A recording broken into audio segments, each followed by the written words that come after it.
조갑제 TV 시청자 여러분 안녕하십니까. 2025년 5월 30일 오후 4시입니다. 역대 13명의 대통령들의 이 출생지를 보면은 경북, 대구를 포함합니다. 경북 출신이 박정희, 노태우, 이명박, 박근혜 등 4명입니다. 그리고 부산을 포함한 경남 출신이 전두환, 김영삼, 노무현, 문재인 등 4명입니다. 그런데 이 경상도 원적자라고 하면은 할아버지, 아버지의 그 호적을 기준으로 하는 건데, 경상도 원적자가 전국 인구 대비 약 30%로 추정이 됩니다. 그런데 대통령 수에서는 13명 중 8명이니까 약 60%입니다.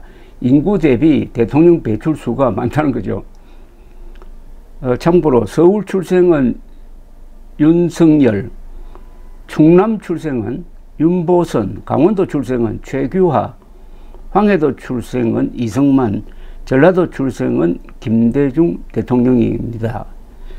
근데 이번 대통령 선거에서 텔레비전 토론에 나온 후보 4명이 모두 경북과 관련이 깊습니다. 이재명 후보는 안동, 김문수 후보는 영천 출생이고, 이준석 후보의 부모는 칠곡 출신입니다. 본인은 서울 출생입니다.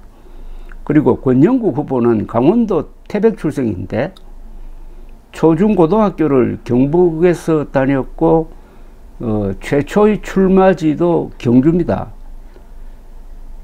이런 경북 쏠림 현상은 신라의 삼국통일 이후 경북 출신 인물들이 역사적으로 중요한 역할을 했고, 특히 박정희 대통령의 등장 이후 경북 고등학교 출신 등 이 지역의 인재들이 권력의 핵심부에서 오랫동안 활동하는 등 주민들의 높은 정치 관심도와 관련이 있는 것 아니냐 하는 생각이 듭니다.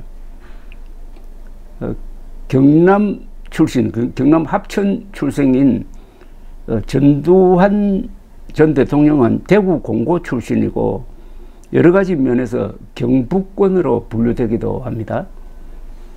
만약 이재명 후보가 예상대로 당선되면 14명 대통령 중 5명이 경북 출생이고, 전라도의 압도적 지지로 당선되는 최초의 경상도 출신 대통령이 됩니다.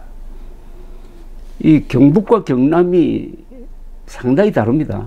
그 기질상, 역사적 배경도 많이 다르고, 내륙적인 경북과 해양적인 경남은 지리적, 정서적 면에서도 많이 다르다는 이야기입니다.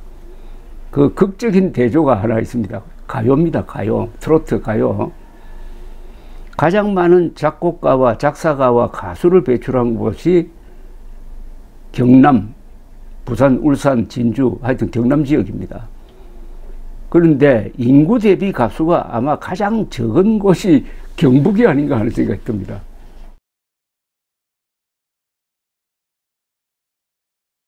권력 지향적이고 보수적인 경북과 감성 지향적이고 개방적인 경남 사람들의 기질상 차이가 아닌가, 이렇게 대비시키면 조금 난폭할지는 모르겠는데,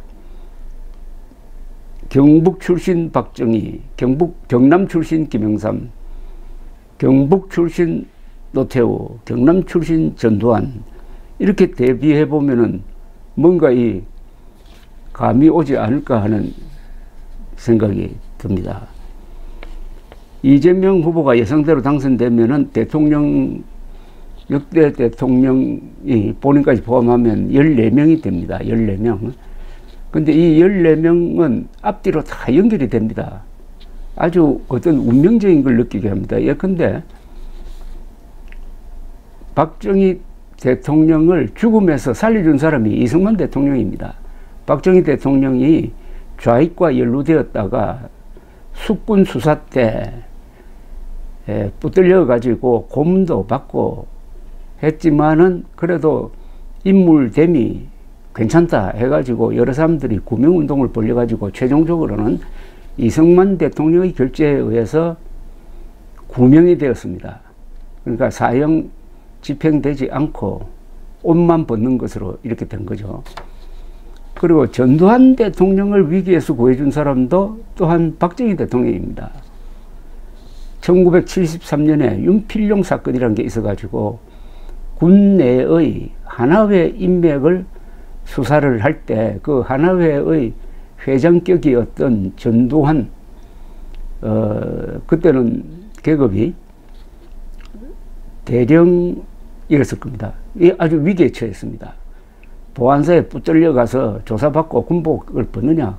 결국 그 전두환을 살려준 사람도 박정희였습니다. 그 다음에 노태우 대통령을 대통령으로 만든 사람도 전두환이죠. 그래서 이 역대 대통령들이 여러 사연에 의해서 서로 연결이 되는 겁니다. 그러면 이재명 대통령이 등장하면은 이분은 요 앞의 13명의 대통령이 이룩한 업적 또는 실수한 것까지 다 자기 것으로 받아들이고 그 연장선상에서 대통령 직무를 본다면은 아마 복을 받을 겁니다. 그러지 않고 그 앞선 대통령을 다 몽땅 몰아가지고 누구처럼 제왕적 권력의 상징이었다고 해가지고 청와대에 침뱉고 저 용산으로 나갔다가 이렇게 자멸한 그런 운명을 되풀이하지 않으려면은 이 역대 대통령들을 존중하는 문화가 만들어져야 된다, 이렇게 생각이 듭니다. 건물에 비교하면은 지금 올라가고 있는 이 고층 건물은 현재 13층까지 올라갔어요. 이재명 대통령이 들어선다면 14층을 올립니다. 그런데 앞에 전임자의 어떤 역할을 다 부정하고 대한민국 현대사를 부정한다면은 13층까지 올렸던 건물을 싹 없애버리고 1층부터 다시 올리는 것과 마찬가지가 됩니다. 그러다가는 1층도 짓지 못하고 오히려 지하방으로 들어갈지 모릅니다. 감사합니다.